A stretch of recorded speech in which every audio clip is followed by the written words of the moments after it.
Hello, and we are bringing it back into this fantastic best of three. We saw an absolute banger of a first map. We were talking about, oh man, these maps bog standard. That was anything but bog standard. A 5-1 half going immediately into match point, and then 7 rounds in a row for St. Clair to win Oregon and put Kettering, the team that Happy and I were talking about, is probably the favorite coming into this, onto the back foot as we get into our second map of Cafe. Yeah, but before we get into Cafe, Irish, people have been blowing up Monster's inbox for years, asking for a zero sugar product. And finally, with a retooled energy blend, a new sweetener system, and after hundreds of failed flavors, they got it right. Monster Zero Sugar helps fight fatigue, improve your mental performance and focus, and it even motivates you to work, play, harder. So generally, you feel pretty darn good. Zero Sugar, Monster Buzz, well, unleash the beast as we prepare to unleash map number 2 onto you. It's Cafe coming up between these two very good teams. Maybe you don't want to call them Titans, but considering Kettering came out of the group stage at 7-0 and St. Clair are taking the fight to them, that may be a fitting word to use to describe kind of the aura surrounding these teams, because they both look very, very good at different times. Of course, like I said, we come into this expecting Kettering to probably take it 2-0, but St. Clair making this a much more of a close affair than maybe you would have anticipated. And how they did that specifically was through runouts and aggressive plays on their defensive side. What are they starting on, Happy? They're starting on the defensive side on a map where runouts, playing aggressively and playing weird, I like to call it kind of CAG play of just running out of windows, is actually actively encouraged in the past, few months of this run and gun meta. Start with a Jackal ban. Little bit targeted, perhaps, by St. Clair, because it was an op that Kettering ran a good amount on their attacking side. Jackal, a very commonly banned operator, but once you get into competitive play, he starts to fall off just a little bit, and then Dokkaebi taken out by Kettering. So ironically, a couple of different bans that are both very good at limiting roam clears, and Terror's even going to thank them for banning Dokkaebi, because those are two operators that Kettering ran all the time. So now they're coming into this map with much less of a capacity for clearing their roams, which means that Terror and company, mostly just Terror, because he's the one who runs around all the time, are going to have a ball off of their site, and they're going to ball themselves. As in, they're going to ball, like play basketball. It wasn't that great, but they're going to do well. They won't have Solus. Not even just that, but the fact that without those two operators, even though Dokkaebi was available, and the fact that Kettering played her kind of helped a little bit on their attacking half. Not quite as well. They did win the first round, but either way, what I wanted to point out was the fact that Kettering taking that Dokkaebi off the board. That's something that St. Clair never used on their attacking side, and their clears, their early round clears, their ability to clear the roam of Kettering was so strong without it. Yeah. So kind of a bit of an anti-yourself ban. I feel like they banned out their own team more than they did the St. Clair side, which, sometimes that's what happens. You want to get the best operator off the board, and just so happens that you will be at a bit of a disadvantage for the time being. But unfortunately, St. Clair don't want to play against Dokkaebi either, and Kettering definitely did want to play Jackal, at least one could assume, considering their own compositions from last map. So, hey, it happens. Same exact defense bans, though. As Mira has her places on this map, I would say less common of a ban than on Oregon, but still very commonly played on this map when she is left up. You've got places like stacks, /panels, /whatever else it's called. I know there's plenty of different callouts for that white corridor area towards the top of White Stairs. You have the cocktail Mira. There are some setups in bathroom that are quite good. So good to see her taken off the board for the sake of the defense. But Azami's still up, which means Terror can make this little Kiba oasis inside of Piano. With a lot of damage going out at a Salty Boy from the roof there. All the members of Kettering already up onto roof, already up onto that skylight, and immediately pressuring the members of St. Clair. They're not really playing up into the faces of Kettering because they haven't really gone up to those repel, but Rapid instead getting damage through the hatch on this incredible angle. Derp is now holding that, but the members of St. Clair have dropped back to site and have dropped back to play a little bit more passively than we saw out of their last defensive rounds on the previous map. They're getting ready to drop new hatch as well. I think I heard someone prime a flashbang, but not quite yet. Derp's dropped down and lost almost all of his health. But the first person to lose exactly all of their health is going to be Bombkey. He'll go down first. Salty and Derp both very, very low. Terror under some serious pressure. Just trying to chuck out another key before he gets put under even heavier fire. But for the time being, we still see it slow as flashbangs go in, but he's overexposed himself. Rapid with a good trade. Times the swing well to take out Derp after Derp gets one. Still a one-player advantage for Kettering, though, and now they have control over Piano, but they don't quite know it just yet, and actually, they don't, because SCC is still at Pixel. Baka holding that Pixel shield. They've been playing more off of utility, off of hard destruction, and off of, things that you really need to clear with grenades. Members of Kettering having that explosive potential, having those grenades, but with Zofia being taken off the board, even with the man disadvantage, you need to burn so much to take down that shield. And now Mac with only one Selma left is forced to put it onto the freezer wall instead of clearing off that shield. And that's a lot of utility that's now burned from Kettering. They don't really have all that much left. They're not going to be ready for Mac in this corner as well, just under the wall. There's no chance they are. The drones are coming through, but they're not going to see a thing. All they care about is the fact that nobody's inside a bathroom, and as Rapid walks up, he's going to fall to the player in Cocktail. Again, nobody has caught SCC here just yet. The Rotero drone breaks the castle barricade in this time. Still no one's seen him. We wait for him to be activated, because for the time being, it doesn't have to do anything but just sit and wait for some kind of play. But Bombkey's actually going to walk up Whitehall along with Prismo, and their teammates just died to Salty Boy, Rapid with one kill, and the Jaeger didn't even have to do a darn thing at all until the final player needed to be killed, when he can finally activate and win the very first round for his squad. It's a completely different look than the St. Clair that we saw out of last map.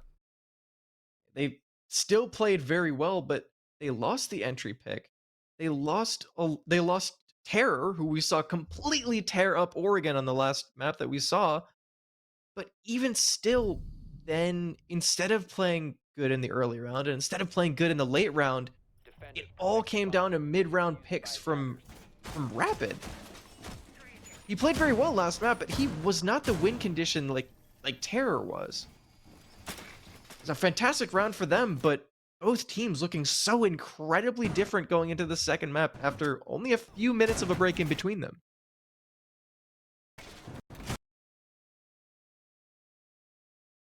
Still plenty of time for Kettering to get going, and I think we learned that lesson quite strongly. We definitely learned it on the side of Kettering, that is. They learned that, never too late to really get started in a map, as St. Clair win the first one here, but they won 5 rounds in a row last map to make sure that Kettering did not get off to that early advantage.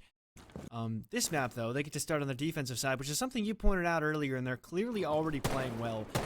Playing a lot more heavily into trying to deny some aggressive plays from Kettering. Trying to waste as much time as possible between the Kiva setups, then putting somebody Pixel late round, then everyone playing so passively and not trying to overextend, just waiting for Kettering to make the moves themselves. So that's going to be what we need to see out of Kettering this round, is more of a willingness to get aggressive and make the moves you need to make earlier on in those rounds. This time, though, seemingly a couple of players from St. Clair who were a little bit further off the site, like look at this play that's about to come up red stairs. They drop on red stairs, but taking so much damage from below. Terror, the player that we were talking about, getting an incredible amount of damage onto Prismo. As he's at 3 speed, he still has, as he's at 1 speed, he still has so much HP to work around, but Bombkey playing aggressively, looking to take that gunfight and take down Terror. But Terror was just slowing down, holding his position. They need to clear him out because they're going for the full third floor clear. They're not kind of taking horizontal. They're not doing a whole lot as far as pushing through Bakery or even White. They're taking this vertical, and if they really want to transition that onto site, they need to take that gunfight. But a little bit of a misstep goes the way of St. Clair, and an opening pick for Terror, an entry into the round, and taking down the Buck, a key member of that vertical. I don't know if it's Terror being really fortunate, just having an uncanny ability to do this every time, or Kettering are just putting the worst possible players on their primary entries, but he somehow manages to kill an integral attacking operator every single time he gets an early frag. There you've just killed your vertical play capacity pretty much entirely. You still have the ram drones, but you brought those with their own meaning, with their own, ideas in mind, right? You already see one used towards Red Hall to try and pressure players out of Coat. That's not going to do too much because they've already left Coat. And Terror's gotten aggressive. Gets another kill. Down goes Prismo. And it's just falling apart at the seams, and nobody seems to be able to do a darn thing about him. Chuckle traded back, but it's still just too late, you'd have to imagine. Finally a trade, but yeah, a lot of missteps going to the side of Kettering. The entry pick going. You still assume, okay, this player has the entry pick. He's emboldened. He's not going to drop back to site. It's Terror. He's just going to keep playing for picks. Every single gunfight that Terror took onto any member of Kettering, they were either looking in the wrong direction or not looking at all. Rapid, getting an entry gunfight onto, getting another gunfight onto Derp, taking him down, also not looking, but Chuck, the last alive, walking into site and isn't able to get anything done. I don't think any gunfight that was taken by St. Clair was actually a 50-50 actual gunfight. The amount of times that I saw the members of Kettering just walking through and not looking in the direction of St. Clair was pretty much every single gunfight. Yeah, maybe lacking intel, maybe just not using enough in terms of preventing people from reaggressing. You have a gridlock. How is someone allowed to get up brown stairs? How is Terror allowed to do that? You're running the track stingers for a reason. I feel like, since gridlock's coming to the meta, she's been more picked for the frag grenades. But you're kind of seeing it be a negative thing, right? We talked a little earlier about how people, frag grenades are kind of a little more powerful than all the other secondary utility. People are bringing those just so they can have frag grenades, not so they can run the track stingers. And thus, then they're forgetting to use the tracks. They're not using them where they need to be used, like on flank watches, like where it should have been used towards the top of brown stairs. Instead, Terror walks up, gets 2 kills, and now it's a 2-0 lead for St. Clair when they could have brought that back even after the opening pick went the defense's way. It's also interesting the fact that the position that Terror was holding is actually a spot that especially if you're going for a third floor clear, which Kettering was going for, it's very easy to get a drone up into, some bookshelves, some props up on third floor and have complete sight and complete vision on that position. It's not a difficult spot to have a flank drone for. So Terror able to swing around and get 3 picks upstairs, playing around those pillars, isn't Terror playing fantastically. Well, it is Terror playing fantastically, and it is him winning so many gunfights, but it's a really big just oversight for Kettering, not clearing it out. Speaking of clearing, they're doing a very good job of clearing position and taking a gunfight, but no, they just take Terror down to 1 HP and lose the entry once again. Terror completely still holding position, but the clear coming from behind him. He has sound info, but Prismo walking through isn't quite confident enough, and it's Chuck that ends up getting that trade eventually. Rapid gets another one. Salty's still pushed up in stock, though, and a great job to Terror to waste all of that time. And now his teammates can start to collapse on all of the positions they know are there because of all the intel that Terror was able to gain and all the attention he was able to get just put on him. It's left the attack in a spot where they don't have any more info gathering to try and figure out where anybody is. So they all just die.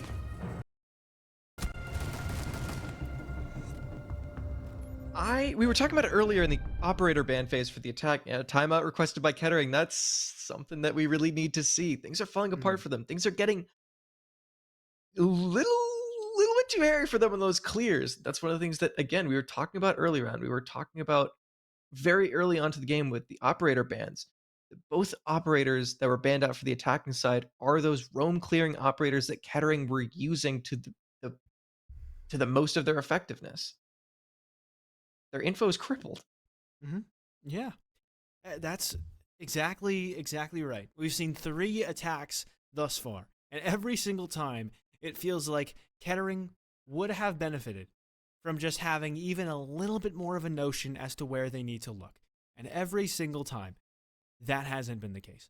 they have time and time again ended up in spots where we're just hoping we can get a single kill.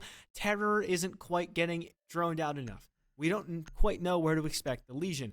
There are people around him that are also going to reaggress in good timing. We don't know where they are. It just feels like they're walking in before they know what to expect on the other end. But that's kind of just a side effect of Cafe, because teams feel like they're losing too much time and, walking up and then rappelling up to the roof and then getting those hatches open. It feels like it's such a long process that you feel like you need to kind of cut corners somewhere else.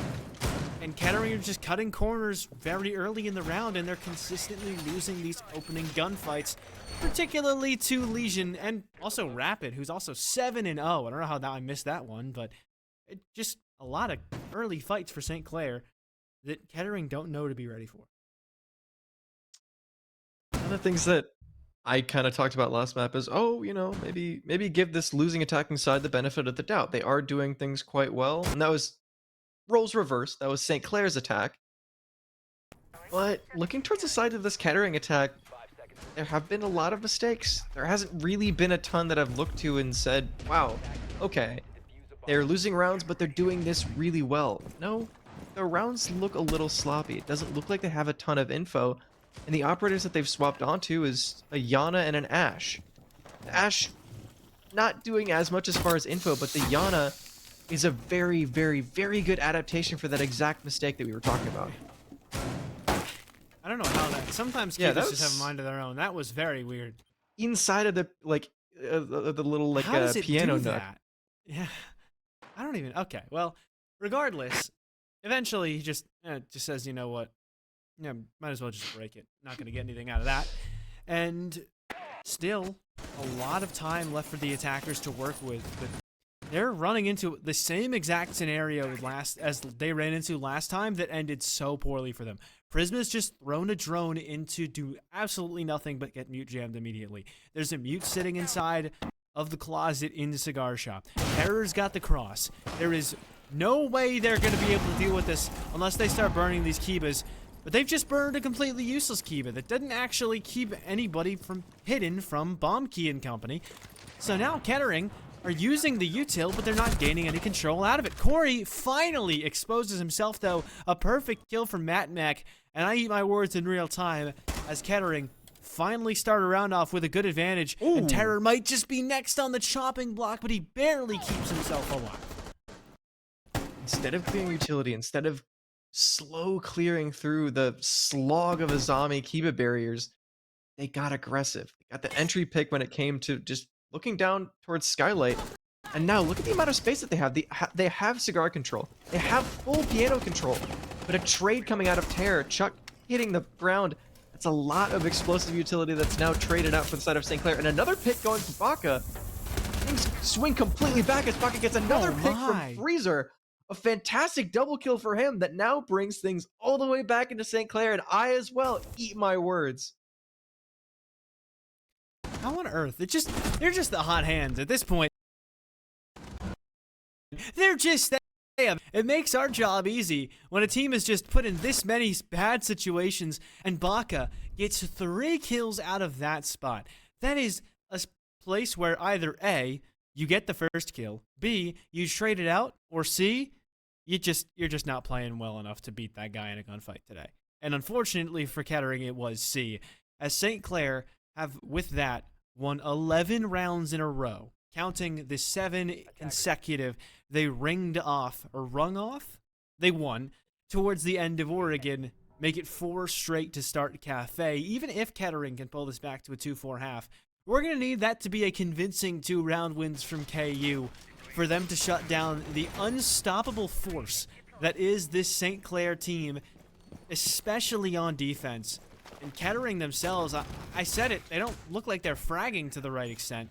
They've only got 6 kills across the whole team through 4 rounds. Yeah, they've been anything but an immovable object. They've been a little bit slippery, but they've been losing their entry gunfights. They haven't been this strong force that's pushed through the St. Clair defense. St. Clair have just been taking gunfights, winning those gunfights, and just picking them off one by one. See, members of St. Clair just playing these active positions, playing positions like Freezer that we were saying, you really shouldn't get 3 kills off of that. Maybe you get 1, maybe you drop back, but getting 3 kills off of a position like that and not being traded by Kettering? Yeah, and here you see St. Clair aren't really changing anything up. Terror is playing in a very similar position to where we've been seeing him, kind of round and round again. 3 people droning early on for KU. Hopefully they'll gather the intel they need. They didn't. They just didn't do that. And again, we've missed the player in piano. The ticket player just allowed to get a freebie through the wall. And another early advantage. And he could even make it too, as he has a good angle, but he either tried to drop down the hatch or just swung too wide for a gunfight and got punished for it. So thankfully for Kettering, Terror was feeling himself just a little bit too much, and we're back to even. Back to even, but what do you like to talk about every single time that Terror gets an entry pick? He does it again! The operator that he gets the entry pick onto. That's the Ram. That's the operator that, even with the Buck lost, we said, okay, you know, there's a good amount of soft breaching. There's a good amount of vertical play that you can still get through that operator. Nope. Now you only have the Buck. You don't have the Buck and the Ram, but as far as losing an entry pick and as far as losing a very influential entry operator, the Buck's still alive. You still have the hard breach charges. It's not as bad as it has been previously. The trade is clean. The trade is good. And now, Kettering looking to work that into vertical vertical info and some more vertical angles with that Buck. They've opened up so much already. Bombkey already making his way from the mining side completely into Freezer Hatch. And as they open that up, they have another avenue of attack. Open up as many different avenues as you can, because you're going to need to take advantage of all of them that you can take advantage of. Because right now, St. Clair just feels like they're outgunning you. So how do you do that? You play for trades, you try and take unexpected gunfights, anything of this sort. This fight that Rapid seemingly is about to have to take should not be unexpected, because you just heard them burn the Aruni Gate. And the drone on him gathering that live intel is going to be crucial for Kettering, because the nade is going to come out, but Rapid's got to kill just before, and then he relocates and gets a second. Oh, it's all falling apart. And it's a 2-on-4 with Chuck just running around vertical angles, hoping he can find whatever he can. I don't even think they knew where they wanted this attack to end up. And it's 20 seconds to go. Chuck's got to pop a nade to get through, but Max still loses HP on the entry. He'll have no time to plant. But wait, no way they give this up, right? There's no chance they give this much space away to the attackers this late in the round. Max got a plant down, but the C4 is going to take him out. It's Chuck alone in a 1-on-2. And he's got the double to contend with between the two sites, but he also has prep to deal with. And Salty is going to come from that very prep angle, emerge, find a kill, keep himself without having died yet through the map, and keep St. Clair without having lost a single round. Our observer having a little bit of fun at the end there, but one of the things for Kettering is the fact that even though they were able to get that late round execute off, even though they were able to trade and play very effectively once it came down to that very late round, and that mid-round bakery clear when they had drones up, when they had the ability to play off of time and clear out that position, instead of getting a drone into position and instead of having somebody else watch it, they just threw a drone at the Aruni, threw another drone at the Aruni, and then push in for a kill. And then double push in for a kill, but didn't swing off of each other. They had one member dead. They had Derp dead that entire round. And instead of being able to watch the active cams of Kettering, instead of being able to put down flank cams, have him watch something, and have some sort of info game and some sort of angles cut off, he was just sitting there with absolutely no help to the team. One more round for Kettering to prevent this from being a flawless half for St. Clair. If they can't get the job done, then it'll be a flawless half for St. Clair. Kettering, though, have the chance to do exactly what St. Clair College did to them last map, which is win the last round and then maybe force it to OT. But they're going to need to do quite a lot to come back here. Last round was definitely the most promising we've seen from them thus far, and they didn't even really do that well. It was much more of just an oversight on part of St. Clair, right? Letting them into kitchen cooking that late into the round when the team looked completely directionless, was a huge error. Cannot understate how big of an issue that is. And St. Clair still win the round even with that mistake because Kettering just looked so directionless after they lost the 2 players trying to go bakery, and the 2 people who were just hoping they could play vert angles the rest of the round weren't allowed to do that. So now into the second floor defense. Ooh. Great start to the round for Derp, but a good trade back from Corey Robb, who's been a little bit quieter this map compared to last. But you look at who they took down, the least quiet player on the defensive side thus far. Rapid was 9-1 coming into that round. Now he's 9-2, but Terror with a great shot into Prismo to keep things at the defense's advantage. Prismo hitting the deck, another fantastic pick for Terror, and he's just holding this position. All he needs to do is just play off of time and play for kills. He gets another one from Piano. They're just throwing bodies, but they're throwing bodies one by one. They're not playing trades. They're not swinging off each other or having any sort of crossfire onto this position of Terror. All he needs to do is just hold position, take a 1v1 gunfight, and as we've seen from the previous 2 maps, he's been winning them, but Bombkey dropping down. You get a little bit aggressive, but nope, Salty Boy is there with the info, is there with the call, and the kill onto Bombkey. Mac, last alive. He can do something. He can take down Terror. Is there a way back into this round? No. Well, yeah. Yeah, okay. Nope, good call. No, yeah, he's just... Unfortunately for Mac, Pillars is one of the harder doors to make your way into later in the round, considering the different levels of elevation that have sight lines onto you. Not just people in the Pillars area itself, but also just the people upstairs, as you saw, courtesy of the castle. Securing that final frag, and St. Clair will... In spite of how good it looked for Kettering last map on their starting half, and how good St. Clair's defensive half looked on Oregon, they will secure our best half yet for either team. Only one of those rounds even felt close for a little bit, and it was mostly just because Chuck did a lot of killing and tried to bail them out.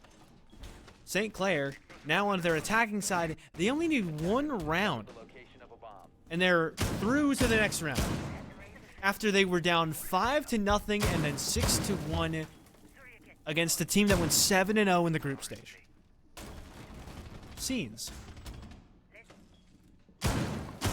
Great way of battling back into this matchup, battling back into this playoff stage like you were talking about. It's playoff elimination. If the team that loses this best of 3 is out of the tournament, the team that wins this moves on. Play the winner of JMU and... Sorry, I need to pull the bracket for a second. To play the winner of JMU versus UKY Blue. University of Kentucky Blue. University of Kentucky. Yep. There we go. James Madison, from what we can gather, heavily favored in that matchup because they won the spring split of this. But still, you know, very, very good team on that UKY side. And honestly, nobody can be countered out as we see a team that went... I hate to bring it up again, but it works with what we're talking about. Team that was a big favorite because they didn't lose a single match in the group stage up against a team that barely even got here, but Kettering trying to remind us how they made it as far as they did with great shots like that out of Bombkey is how. However, Derp has just been knocked down on White Stairs. Not the hardest position to capitalize on, but Rapid's just going to get a total freebie as Mac drastically overextends, and though Derp has been picked up, the Goyo lost in the process to make it a 4-on-4. Great play from Rapid to swing it back, but the Thorn Trap takes down SCC. Trades going back and forth, and not even trades just with gun skill, but trades also off of that utility. Prismo is playing this position that Kaka had played earlier. Looking to maybe have similar play. He's playing all the way up in this close corner. This angle holds all the way into New Hatch. If Salty Boy decides to swing closer to default and swing around closer to on-site, he's gonna walk into a crossfire. This Bombkey is the one that actually gets the gunfight onto him and gets the pick, looking the completely other way, and now a 4-on-2 for Kettering. How many thorn traps were put in this one area on the walk-into scenario? Like, wow. But still, yeah, like you said, kill found, for Bombkey from below. He's got 2 in this round, and Rapid's about to give him a third as Bombkey hops back up on top of the counter and is able to get even more frags, counter quite heavily anybody who tries to play out new balcony, and Chuck's gonna get the last very solid kill out of Chuck to close, and Kettering are at the very least securing a round before they go down. Will we see an even more crazy comeback than what we saw last map? What do you think? I'm gonna put on my happy hat. I'm gonna answer that question. I'm just gonna say no. No. No. No. 5-1 half bring it all the way back on Oregon when the members of St. Clair had a lot of good things about their attack, had a lot of things that earlier in that game I was saying, okay, you know, they can fix things, they can bring it back. I do see a lot of good in them. While that last round was very hectic and was kind of back and forth and not all that great for St. Clair, they only need to win one attack, and their defenses had been quite strong. And that last round was very Kettering-sided, very Kettering as far as gunfights and as far as wins on the kill feed.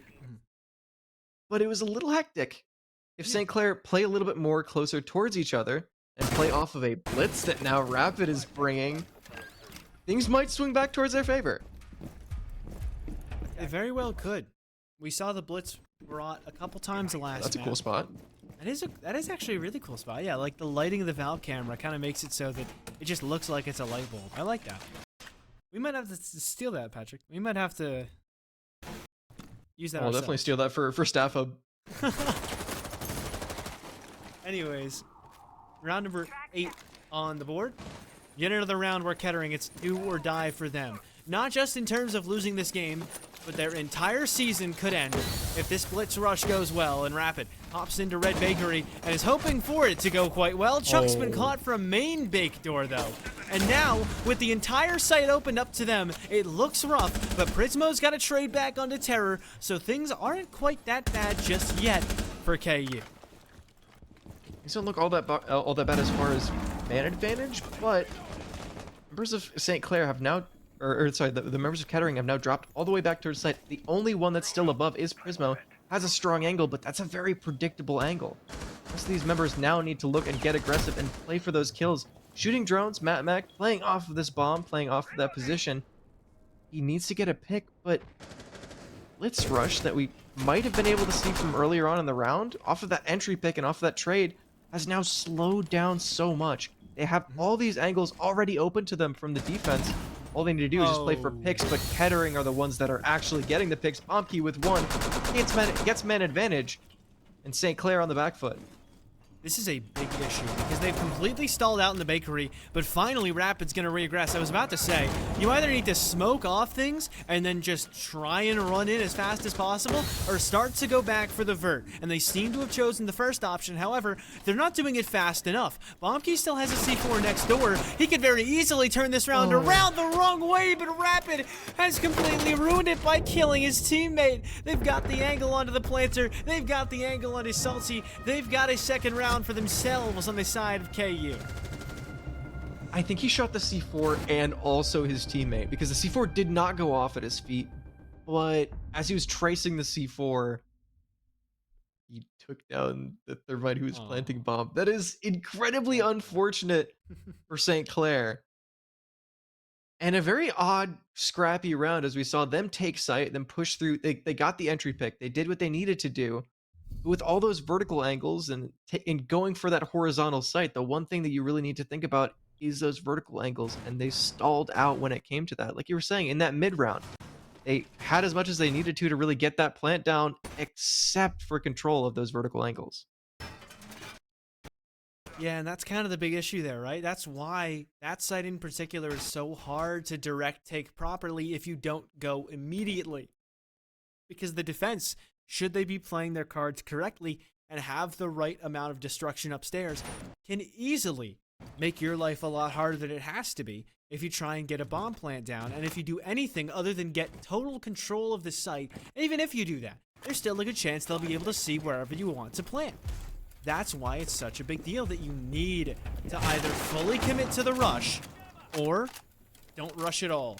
If you do it first and then you kind of halfsies out and you're like, yeah, I don't know, then maybe send a couple people up towards train, play some of those angles, maybe catch anybody off guard who's upstairs. I don't quite know exactly how you want to go about the big roam clear, but you need to do it if you're wasting that much time stalling out inside of Bakery. You need to do something to gather control of another area on the map.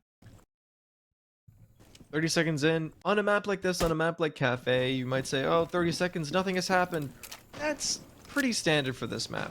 You check for spawn peaks, you rappel up to the roof, and about 2 minutes and 20 seconds, that's when the real action gets started. That's when clears really start to happen. And St. Clair doing a very good job of clearing through Piano. They've droned all the way through. They've done their due diligence. They're not just going to drop red. They're going to make sure that they have info. And hopefully some info onto Dirt playing on this Pillar's position. But he drops back. He might know that they have info, or he might just not want to give away his life early. St. Clair, with all these castles up, they now start to clear that positioning as they have full control over Bar, and Terror is so close, knocking on the cocktail position and just right around the corner from these defending members of Kettering. Look at the contrast. They're so much more further back. They're so much further back, rather, than St. Clair were on their defensive side, as Kettering very content to just sit and wait for them to walk into the angles that Bombkey and company are currently holding, just hoping against hope that they get given an opportunity or two to find a frag. But this is the closest corner fight that has yet to break out, and finally it will, and it all falls in favor of Kettering. Salty's able to get one, but his teammate's just been finished off, and nobody gets the finish on a derp. That is until Salty himself intervenes and takes his second kill in this round. So not a bad start for St. Clair, but they're still at a disadvantage. You've lost a lot of your vert pressure, all of it except for the super shorty of the gridlock, and oh, you've just lost the only person this round who's even found a kill. Just left on Corey Rob to try and pick up the pieces in 50 seconds. And that's the thing about middle floor and bottom floor sites. They've lost all these members. They've lost all this time. Only one member of Corey still alive, still has grenades in his pocket, but that's the thing. You still have to transition this into a site take. You've taken vertical, but with 30 seconds left, you still need to transition back. He gets one onto site. A fantastic start. He still has the grenades in his pocket to work. He's going to bank one off the corner, something that we'll still be able to bank it, but we won't be able to cook it. Next patch, Prismo getting taken down to 1 HP. And with a second grenade cooked, a second grenade started, not quite able to get around the corner. And Kettering looking to set up a crossfire, maybe swing aggressively, but as his smokes go through, Corey needs to take damage, needs to swing through, doesn't have any sort of sight control, any sort of space, and a shotgun playing close to the corner is going to take him down. Kettering have officially done the full site rotation here. It's starting to look scary. They've shown us what they can do on every single site they have in their repertoire, so to say. Now, the only issue is, can St. Clair remedy the mistakes they made last time around? In that last round, not even too many mistakes from St. Clair, just kind of not doing enough to flush the defenders out of positions they were sitting in. You normally don't see people playing that far up, close to, or as in people playing those aggressive spots where they were, because normally they're not allowed to. I don't know if you knew this, there are like 3 different windows that you could use towards Cocktail, as well as Heaven Balcony with the rappel in, to do anything other than just walk forward into the angles that they're holding. There was a window right behind the Warden of Bomb Key last round, and they didn't do anything to put pressure on him from that window. They just didn't take advantage of all the avenues they had to themselves, and because of that, you lose that round, and now you're on the verge of having the same fate, suffering from the same fate that your opponents did last map when you made a huge comeback against them. They're picking onto an Ella instead of Azami. We've seen Azami so often through these top floor holds. That's something that Kettering, on match point, are choosing to pick off of. It's an interesting choice for them. Something that might work out, might not, but either way, that opens up a gun, that opens up a close-range shotgun. Well, the gunfights that we saw going Kettering's way were off angles, were them playing close on corners off of the M590. But that semi-automatic shotgun that Ella has in her pocket is so strong when it comes to shutting those angles down as well. An iconic shotgun, to say the least, is there you go. they're already making good on what I told them last round, or not what I told them, but what I mentioned. You were in the VC? Uh, I believe the fifth. But what I mentioned at the end of last round is that they're not using the windows to their own advantage, and Kettering weren't really using them too much either. But for St. Clair, it was egregious because there was somebody playing right in front of a window that could have easily been flushed out by just using that very window. However, they didn't do it. Here, they're at the very least creating some phantom pressure. A Gon 6 used to open up Heaven window, and nobody's even there anymore. However, just the mere idea that you're entertaining those areas of the map makes a huge difference, and a drone over there as well will create even more of a suspicion that you might be pushing in towards Heaven. Prismo's been knocked down, but the first kill was found for the defense, though, on Salty Boy. So a good start this round for a good start this round for Kettering, as St. Clair needs to pick up the pieces, but Bomb Key's only going to make it worse. Another pick going to the side of Kettering. They have man advantage, and they have a hefty man advantage. 5-on-3 with Prismo still alive in this position. He was down. Instead of cleaning that out, and Rapid just walking directly past one member playing below in Pillar, it looks like he knows, looks like he has some sort of sound info. Is he looking to push and clear him further? And a gunfight going towards the side of St. Clair, and another one trading it back out into a 3v3. 50 seconds left still to work, and a grenade kill for Corey Robb, now immediately taking back man advantage. Derp retaking below into Library, but there's no one there. They've rotated up towards red, and they've now fully grouped up for the site take with the man advantage, and all that they need to close this out. It's match point. All they need to do is close this round out in a long angle for Matt. Jeez. Derp's right here with the shotty as well. He's really far out, but with the buff, it's going to be a little bit more effective.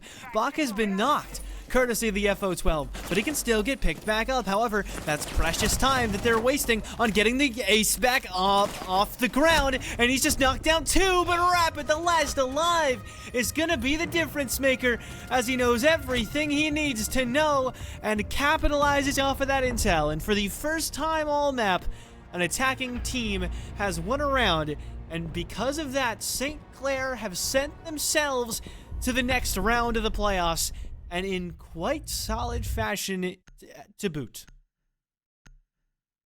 And actually finally able to close it out. Finally able to bring it back. Even after losing 3 rounds after a 6-0. I knew they had it in them. And that's a 2-0. Although it's a little bit more of a scrappy 2-0 for St. Clair than I think they really wanted to. Now, we have a few messages before we cut to a quick break. We do. Are you ready? Maybe not you, Irish, but anyone watching. Are you ready to take the next step as a leader?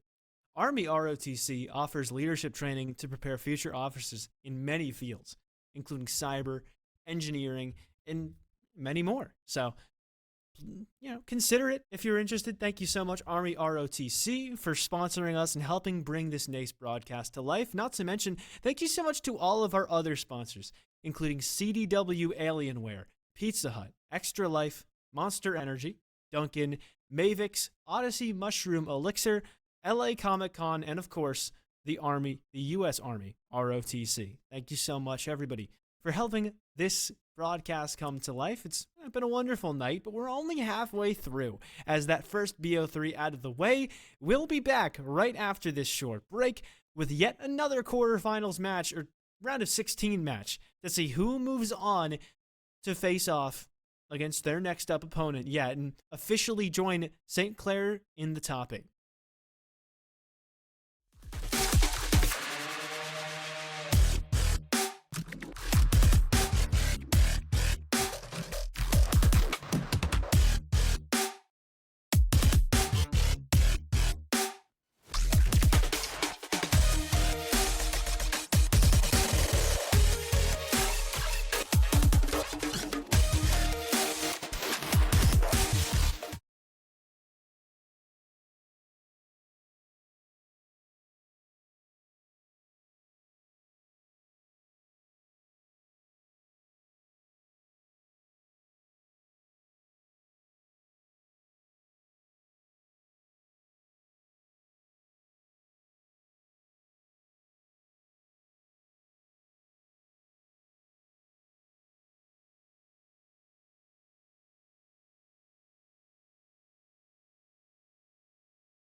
We bring you back to another best of 3 in NACE Star League. The last game between St. Clair and Kettering was a bit of an upset.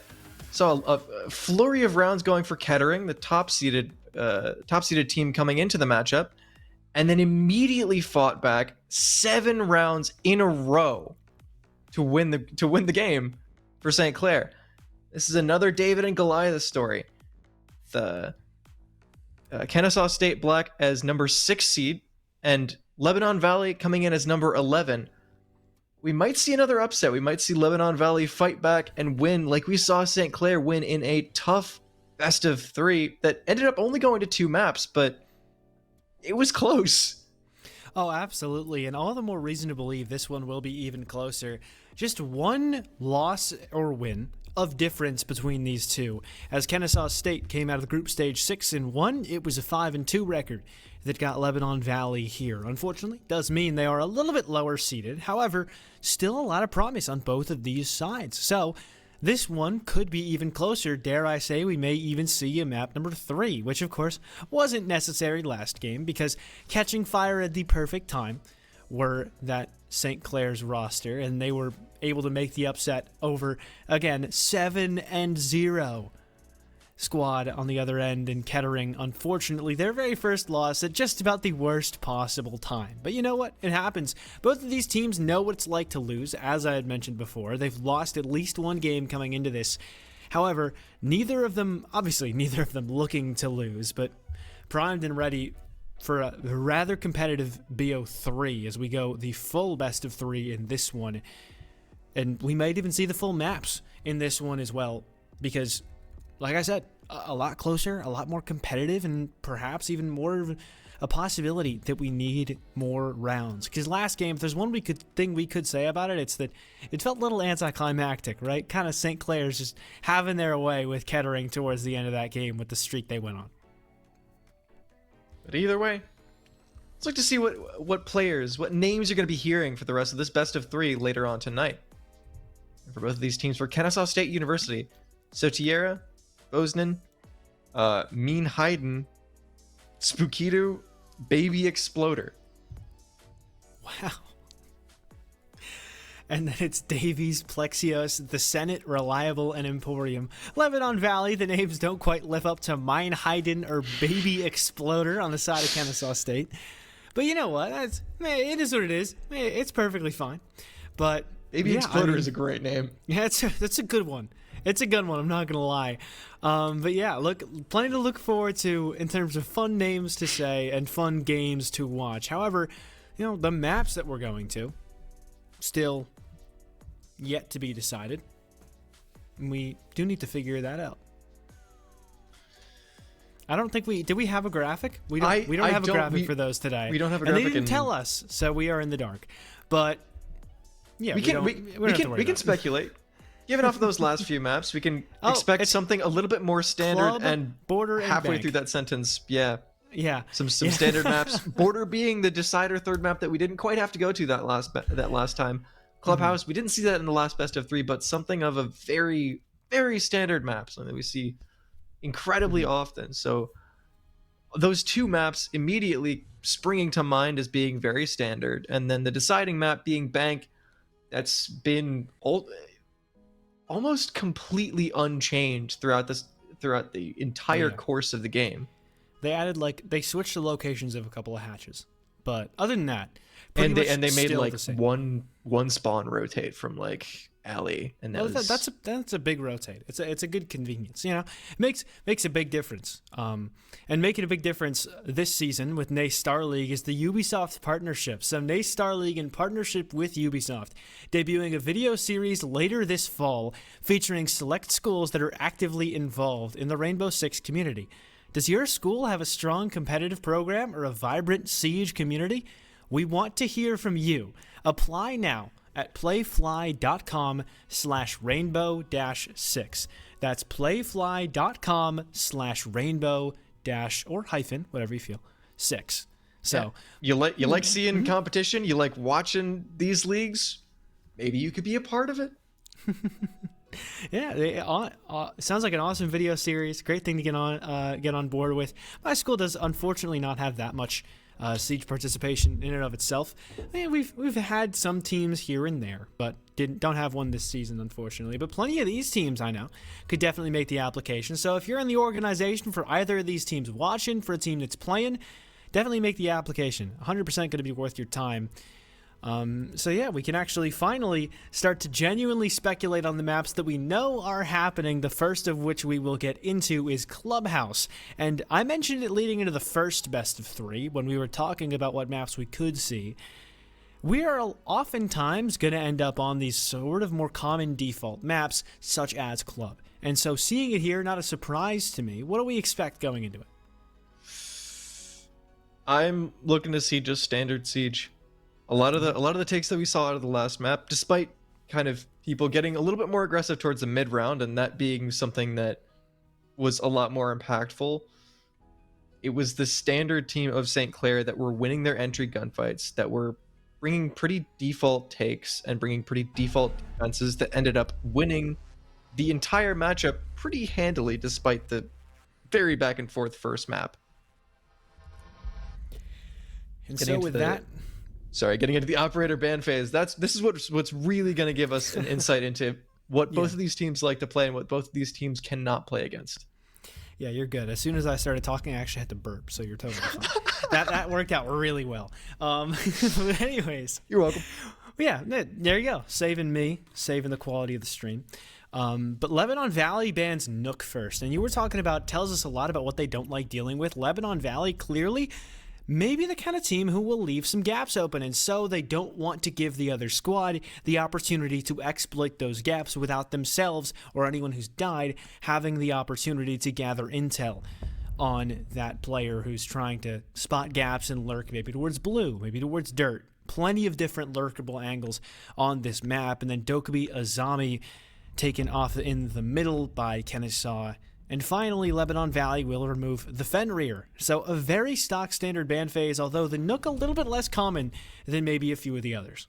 I keep reaching back to the last best of 3, but that was something that really interested me out of that last matchup, was the fact that Fenrir was not banned on either of the 2 maps, and we never saw him played. Going into this immediately, we see these teams really value him, say, this is something that we don't want to play against. We know this other team will be able to effectively use him, so we don't even want to have to deal with that. But with the amount of power creep defensive operators in the game, one of them slips through. You look towards the defensive side of Lebanon Valley. What do you see? You see a Solus. Very powerful on roam games across the map. Seer played quite a lot on this map, whether it's to try and exert pressure from underneath on anyone who is trying to plant in CC and Cache or in Gym Bedroom, whether the goal is to just try and exist off the site, kill as many drones as you possibly can, and then fall back later. Plenty of reason to bring Solus across this map. And also, most of all, she's a powerful operator with a really strong gun. Perhaps the most reason of all, and it fits in this structure relatively well because a very big extension, seemingly trying to put a good amount of emphasis on every single floor. They've got a castle set up inside bar, they've got players up towards the top floor with hatches open so they can rotate back easily, and of course the site itself in the basement. So Lebanon really trying to do whatever they can to extend as far out as physically possible, and the Mute Mozzie combo, it's shades of Space Station Gaming from a couple of years back when they first conceived this roam strategy. However, it's not super meta anymore. A couple teams have figured it out. We'll have to see if Kennesaw can figure out how to deal with it. But it's the SSG roam with one of the newest operators of Solus, something that was not available to them back in the day. And Kennesaw not quite reading into this. They're going for a full roam clear. They're going to immediately go up against this gun of Reliable, tucked close left in the corner, looking for that gunfight, isn't quite going to get it. As Bonzen is going to push further back. They're just trading bullets and trading a minute off of the clock for Kennesaw's attack. A minute 15 at that. Still plenty of time, and Plexios isn't going to make things any better for the attacking side as a headshot from that far away will deal with one. Plexios going to be caught in position inside of Logi, but not taken advantage of by Baby Exploder. as the Mute Jammers are going to make it so they can't open up Jacuzzi, and still yet to flush this Solus out, but Satera is going to get that kill, and a very good frag to find. Matter of fact, make it another one for Spookito, as it's a 2-on-4 in favor of the attackers, and they've already cleared the full roam, more or less. Yeah, they've cleared the entire thing. It's just a couple players left on site for Lebanon Valley. So now the question is, have they wasted enough time with this pressure off this site to make it so the attack is not possible? And the answer, seemingly no, because they're already able to move down to the bottom main stairs, and Satera is able to start doing some work on those hatches. The impact trick's going to be solid, but how much longer can you keep this attacking team out? Even if you delay as much time as you possibly can, it's still a 4-on-2 with 2 nades in the pocket of Meinheiten. And the kitchen hatch is now fully open. All those hatches that Kennesaw need to eventually rotate their site take are now open. The C4 ripped, going to play a little bit further back, but with 20 seconds left, they need to hit that go button. They need to hit that 3-2-1 and all drop into sight. 15 seconds. And that 3-2-1 isn't quite going to work out. So they're dropping one by one. Another gunfight going towards Lebanon Valley. A down for the Senate. Playing close on the corner with an ADS on a shotgun. He can get another one on this corner. Meinheiten down. The last alive, a 1v1. So Tierra is going to be planting in the back of Armory, and he's going to know exactly with the yellow ping. And Davies directly in front of him, swinging close around the corner. It's ring around the Rosie. That So Tierra is going to win. Wow. 4-on-2 getting very messy, but a great closeout for the Habana of Sotiera. Outstanding play from Satera, yeah, absolutely. And you do feel a little confused why the whole team is towards Church and the Diffuser player is pushing Armory alone. Maybe they were lacking some intel towards the end. Not exactly sure why the decision was made the way it was, but you know what? You win around, you win around. You learn plenty of lessons towards that late round. You need more intel. You need to expect somebody close playing near the vending machine. But not only do you learn those lessons for the future, it doesn't cost you the whole round. So you're able to win off the back of your amazing roam clear to kill 3 players at the cost of only 1 on your own team, and you still get a round 1 on the board, which is the biggest thing of all. So now you learn those lessons for the future, which is also super important. And I look forward to seeing how their future basement attacks will go. Not going to see that this round, though, as Lebanon Valley switch up to Gym Bed. Switch up to Gym Bed, and they lose the Solus, but they traded up for another strong operator of the Mira. Something that specifically for this site is so strong to lock down those angles. You put it on that bathroom wall, and even if you get that jacuzzi breach open, which with the mute is going to be a little bit more difficult, even if you get that open in time and incredibly quickly, you're still going to have to toss an ace onto... Actually, no. Kennesaw have all of the tools that they need to clear it off. It's going to be a little bit difficult, but Kennesaw have the ace in their pockets. They have the grenades to be able to clear out the util behind it. And they also have the thermite to be able to open up Jacuzzi Breach initially. All they need to do is rotate those members quickly enough and not lose any. They do exactly that. They get the entry pick onto Senate. That's a C4 off the board and a fantastic entry, as now they've rotated that Thatcher over towards Jacuzzi side. And a great start to the round for Kennesaw after an initial round 1. Yeah, again, they get a pretty good start. They didn't get the actual opening pick last round, though. This time, they're able to do even better than last round, where they lost 1 and then won 3. This time, they don't lose the opener. There's no need to trade it back, because you got that kill, and with that, they're able to open up Jacuzzi, they're able to open up the wall into Bathroom, and there is nobody nearby. Nobody's top main. Nobody's in the objective itself. They could probably just walk in and be totally fine, and with that kill from Meinheiten, things are going to get better and better, because he's putting pressure on players towards the other side of the map, and the objective itself is totally open for business for Kennesaw. This needs to be a KSU round win. If it's not, they made a drastic mistake somewhere. Either way, they have another pick for Lebanon Valley is actually traded back to Tierra. The player that we saw clutch out that last round is now dead and down on the ground, not able to have as much impact, with Meinheiten completely taking this opposite side. Another pick going to the side of Kennesaw, even though it's traded out, gives them the amount of space that they need. Baby Exploder with another, and now Emporium, the last alive, doesn't quite get the pick onto Meinheiten getting the entry. And now he's tucked in this corner. Grenades exploding, keeping him tucked. I don't know that they know where he is. They may not, actually. Emporium pre-fired, though, and eventually he'll give up his own position. Good trade there. Or not even a trade, just a straight-up kill onto Haydn. And now he knows he wants to swing highway, but they're expecting it from him, so he needs to look the exact correct spot, or else Paquito will get that kill on a silver platter. Exactly what happens. The ace will close in a very solid round in favor of Kennesaw yet again, as they open us up with a 2-0 lead. Some gorgeous shots, and what I kind of picked up on a little bit like halfway through a sentence was the fact that Kennesaw had a perfect read onto the defense of Lebanon Valley. They saw the fact that, okay, they're going to have this mirror. They're going to be playing that opposite side. They're going to be doing a very default hold. So they brought exactly what they needed to clear that out. And they even got the entry pick regardless, something that we didn't see out of that first round that they won. So a great start, a fantastic read and good utility work to clear out that mirror position, and then a slow constriction from all corners of the map. Just a pretty textbook clear for Kennesaw. Yeah, and I like that they didn't get too antsy. You know, you send your drones in, you're like, oh, nobody's here. Let's go, let's go. They took their time. They still tried to put pressure on the defense from as many angles as possible, with mine hiding out towards the CC bound. That's a great play to make. And also, it just kind of felt like there was too much emphasis in all the wrong places and not enough players on the bomb site itself. And not even anybody playing below to try and counter a plant. Nobody playing inside of cache to maybe try and, well, eventually they rotated someone there, but like, no, it just was nobody there. There was nobody on the site. There was someone in cache, but it's not nearly close enough to the objective. You have the jump ins from highway covered, but you don't have to move in from jacuzzi covered. Once somebody opens that wall, you need to rotate someone back. Otherwise, there's just a massive gap in your defense. And Kennesaw, of course, are going to take advantage. So now Lebanon Valley back to the basement again. Similar roam strategy, but I like this clear from Kennesaw. They've already forced the mute back downstairs.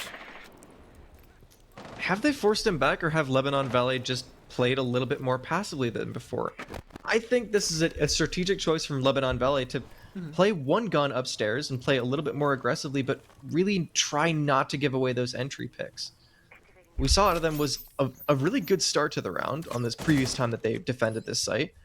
A good start and a good few picks, but eventually the fact that they overstayed their welcome a little bit made sure that they lost the round. But the adaptation for them is to play a little bit aggressively and get cut off, but to have the trades available. Plexios, a fantastic trade onto the entry of Spukito, and that's the only... Oh, nope. That is one of the main hard breach options for Kennesaw that is now taken off the board. They still have that... They still have that Habana. They still have a little bit in their pocket, but Plexios with another pick upstairs. They're just taking this roam clear. They're just taking this roam clear down one by one. Yeah, not nearly as decisive a roam clear as it was in the round prior, and even that round ended up being really close. Like, it was a one-on-one nail biter of an end round, and now Baby Exploder's still paranoid. There are players upstairs. You can see the impact that all this drone denial has had on this attack. They don't feel as though they're able to drone things out. They need to be extra paranoid if anyone's still remaining anywhere. So with 50 seconds to go, you still have a ram up. You still have your Habana up. But they're not doing anything with the util they have in pocket. They're not able to do anything because they're still so worried about presence from everybody off site, and they have no flank watch to possibly deal with anyone reaggressing, maybe near secret or oil pit. So with that, it looks much better this time around for Lebanon Valley than it did in the round prior. And not only does it look better, but Kennesaw State have been looking even more clueless than they were last time. Finally making the decision to rotate more towards downstairs. They have those hatches open. They have been using their utility, but like you've been saying, they've been stalling out on time. 15 seconds left. They've gotten the avenues that they need to, and they've gotten the picks that they need to. Davies hitting the deck, and now that's man advantage. 5 seconds left, but as they all drop through hatch, damage going. Emporium able to get so much, but Baby Exploder getting plant down, and now Emporium, the last alive, needs to battle back, gets the pick onto the hatch. The cover comes through for Sotiera, though, and a good closeout on a very late round execute. And again, great job to Kennesaw taking advantage of the gaps they spotted in the defense. They knew that nobody was really worried about Blue, so Sotera's able to play over in that area towards those dummies and boxes where we saw him at the end of that round. You know that you don't have to worry about that per se. You get that main Arsenal hatch open, and you also know that based on last round, when you executed in a 2-on-4, that Sotera dropped in Arsenal and was able to do everything by himself and end up getting a plant down. Meanwhile, you threw 3 bodies in from Moto at the player with a shotgun waiting on the doorway. I believe that was the Senate. Unfortunately, for LVC, they didn't get those free kills this time around, and the Arsenal execute, which Kennesaw could clearly tell was a little bit more promising, ended up being the full commit for the entire team, and it looked way, way better. So I love that decision to go, hey guys, the Moto play wasn't really the play last time, so let's switch it up, let's go Armory. I like that adjustment quite a lot. Either way, no matter where Kennesaw is dropping in, no matter where they actually decide for the final execute to go in, it always works out for them.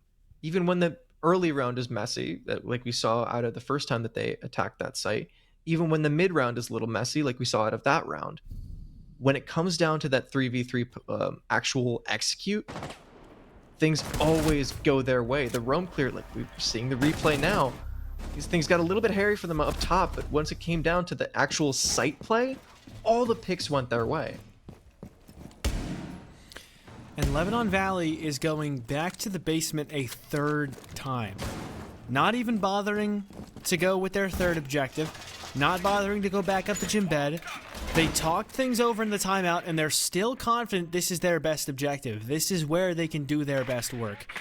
They just need to change up 1 or 2 more things. We're seeing a very different composition. No Solus, no Mute, no Mozzie. You've got Valk, you've got Mira, you've got Wamai, not Warden. You have a completely different take on the defense.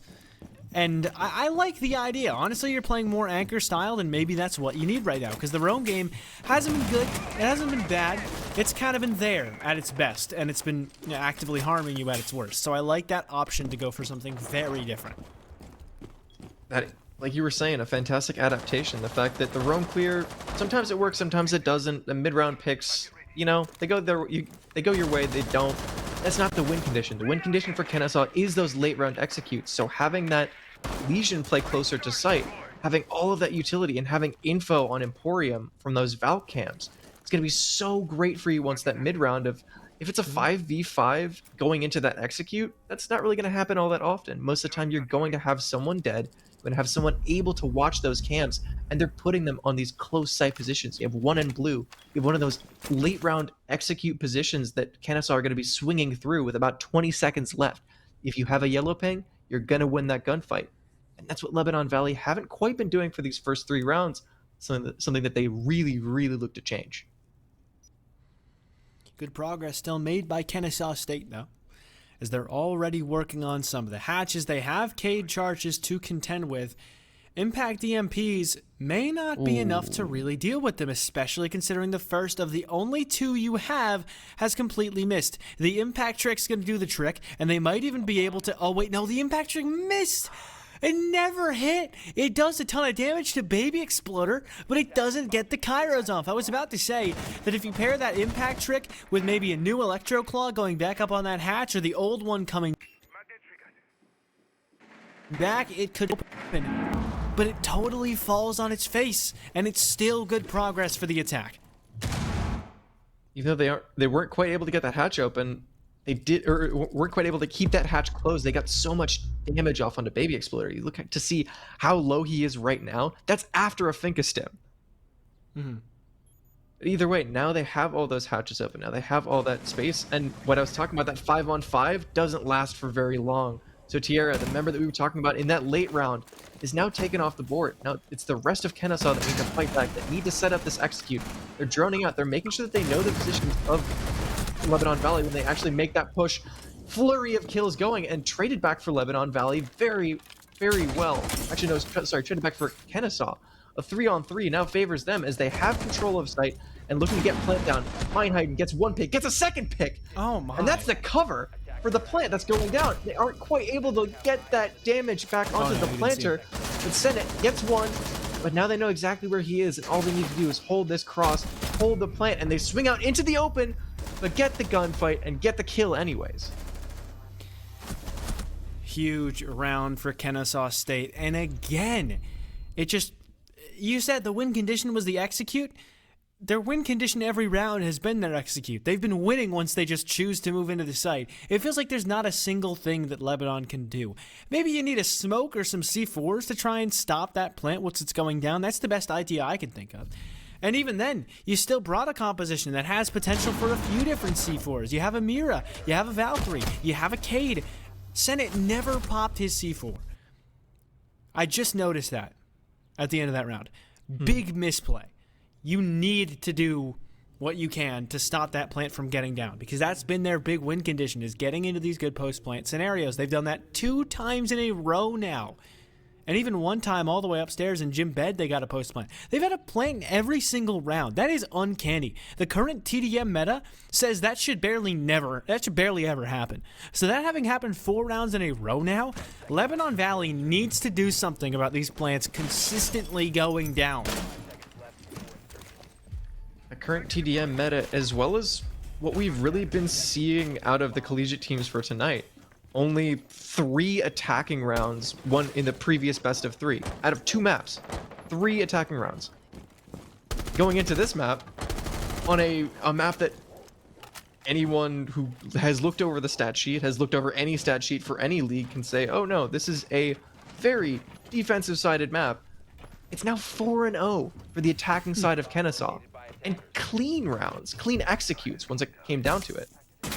Lebanon giving up this Raptors position. They're hopping back and forth. They're playing the aggressive European Mira, but when you have the cross on him and you down him, you're gonna get that pick anyways.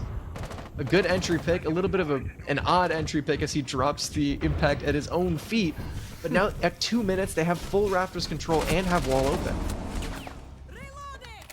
I don't even know what to say about Lebanon Valley at this point. They get aggressive and it feels like they're just giving early picks to Kennesaw.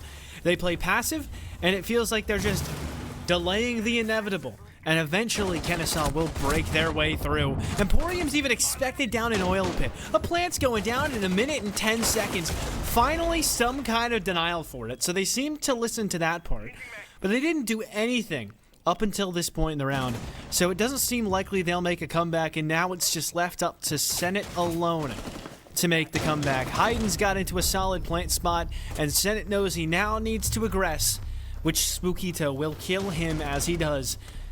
Ace closes that round out 5-0. We could see a flawless attacking half to start off Clubhouse. That would be a very interesting start to this map. Be weird. That would be very strange.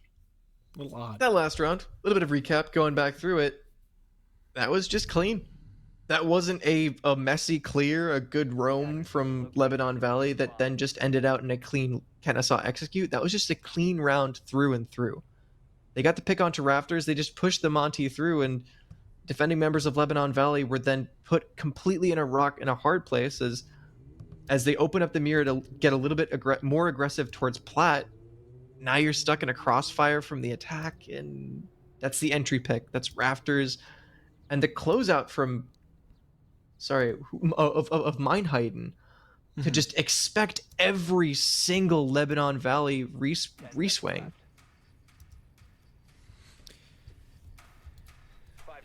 We need something out of Lebanon Valley. Something, anything. This has been a tough start.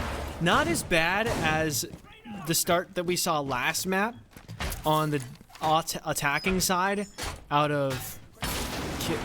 The name's already escaped me somehow. KU. The KU team we were watching just before this. Somehow I already forgot the name. That is my bad. But it's Kettering, by the way. I already forgot. Disappointed in myself. And Plexios got an opening pick. So here you go. Great talking point, because Lebanon Valley as I was trying to say, not been doing as bad as Kettering were last map to start things off, as the Senate almost gets another pick. But that was also the the attacking side. This is your defensive side. This is where you're supposed to be playing your very best Siege. And so far, we've seen Plexios go 7-5. Senate had one pretty good round, a couple other kills here and there, and they've had individual plays that have gotten them close. But when push comes to shove, they consistently fall behind. The adaptations for Lebanon Valley actually didn't come from a smoke, didn't come from C4's late round. What it came from is Davies playing onto that Echo. Now he gets traded off, now he gets taken off the board, and that comes back into a 3-on-3. And all of his utility is now left on the ground, and another pick for Spookito, and he just pushes directly through dummies. I was talking about the adaptation, but it doesn't matter at the end of the day. Another, and just shooting directly through a blitz shield while fully flash. Plant going down, and a C4 gets caught on a prop, and Vozen just swings through. He's going to talk about the utility adaptation for Lebanon Valley, but again, the one talking point that it might seem like we're a broken record, but the late round executes for Kennesaw just always come through. It's not even late at this point. They just choose to execute, and it just works. Like, there's got to be something you can do as Lebanon Valley to prevent them from winning the basement attack 4 times. At this rate, I think it's just an issue of Kennesaw State are the better team, right? And it's definitely disappointing because we thought we would see, yeah, great double kill from Spook, but we thought we would see this be closer. These two teams were only 1 win/loss separated from one another on the record sheet. There's barely a difference between them. The seeds are closer than the last one we saw, and the last game we saw was, closer in its own way, where both teams would find their own hot streaks and occasionally just completely go off. But Lebanon Valley have just not shown much of anything. And you could say, like, oh, this is Clubhouse, it's not their map pick. At least presumably not, because they started on the attack, or rather, they got to choose to start on the defense. Kennesaw State had to start on the attack, so one could assume. But even that, it's Clubhouse. Everyone's played club. If you don't have a good club, that's like the map you need to figure out, because like it is the map in the Siege scene. That and Oregon are the most played maps by far. So you either have to ban them because you know the other team will probably know what they're doing on the map, or figure it out. And right now, I don't know. They just maybe it's not their day. But Kennesaw, knowing exactly what they're doing, they have a very default hold over towards this opposite side. They have the head holes, they have the rotate, and they're holding these positions. Mind hiding, playing top red, shooting drones. Not quite getting that pick onto that, not quite getting the shot onto that drone, but clears out, maintains his area. But there's that last member of Vonzen still playing below, and that's not actually what's going to get the entry pick. Spookito gets the entry pick onto Reliable. And that's a fantastic start for Kennesaw as their match point. Another pick for Spookito. Wow. All they need to do is just translate this 5-on-3 into a single round win, and that's a 7-0 map for them. Yeah, we've seen a couple of very dominant halves tonight. Seen a 6-0, a 5-1, and a 5-1, but yet to see a 7-0, because when the sides swap, it becomes clear that, okay, it's just a 1/2-sided map. But you don't really see an attacker-sided Clubhouse. I think you mentioned that before. You don't see an attacker-sided Clubhouse really ever. So we could already guess that it was just Kennesaw playing their best game today. Mind Hayden may not be ready for this. Oh no, man. It's like our friend, it's like my friend Yali has told plenty of people she's coached in the past. The biggest problem people have at the amateur level is that you need to be ready to fight in order to fight. And unfortunately, Maya Hayden was not ready for that gunfight. Good trade back, though, is going to leave it still at a 2-player advantage for Kennesaw. And even though there was that one issue, that one slight error, they seem to be fine in spite of the misstep. You see how low Plexios is, though? And with 0 grenades and 0 utility in his pocket, the only utility that's still left is 2 breach charges. Not really all that helpful when you're out on balcony, and Plexios not really all that helpful when he's down on the ground. Finished off by Sodiera, and Vonzen cleans it out. A 7-0 map, and it's a best of 3. They still have a few more maps that they can play, but on a dominant attacking half of Clubhouse like that, closed out so cleanly, things don't look all that great for Lebanon. Yeah, safe to say this is not Lebanon's best performance, as a very rough start, to say the least. 7-0 in favor of Kennesaw State, and we did mention that Lebanon Valley had a couple promising rounds. Plexios looks like a pretty solid player. We've seen a couple good rounds from players like the Senate, and Plexios out on the roam playing some Solus, but just generally not enough across the board from the entire squad. Maybe they were playing too isolated, not quite gathering intel. It just felt like that when the push came through, not even a late round execute, whenever Kennesaw decided they were going to get into the bomb site, they just would. Minimal resistance, minimal plant denial or time denial or C4s or smoke canisters or anything like that.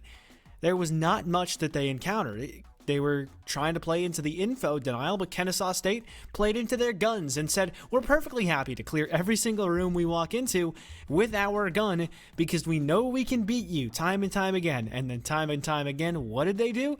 They beat them with the guns. The intel denial in those first couple of rounds didn't make a difference because they were perfectly content to take fights in positions that were relatively easy to expect on the defensive side.